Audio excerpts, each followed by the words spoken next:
A popular song this summer continually reminded us that in 1492, Columbus landed. Today, I visited Landfall Park, the officially recognized spot where Columbus stepped foot in the Bahamas.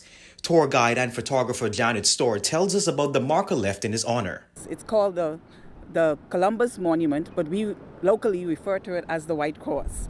But it was commissioned by a historian called Ruth Walper, and in the 50s she had a museum on the island, and she commissioned it to commemorate Columbus coming here as one of the markers here. The park is also home to other monuments.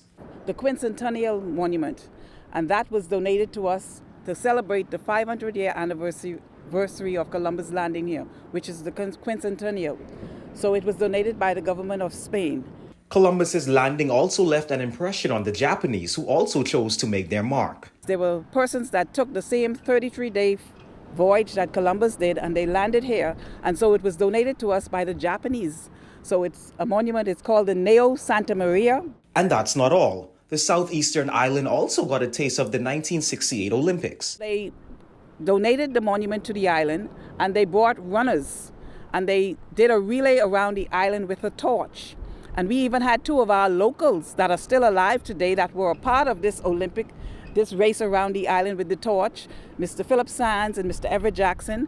And Sir Durward Knowles was actually the one that came and he lit the torch. Now, Storr believes that more attention and resources should be placed into historical sites like this and others around the island.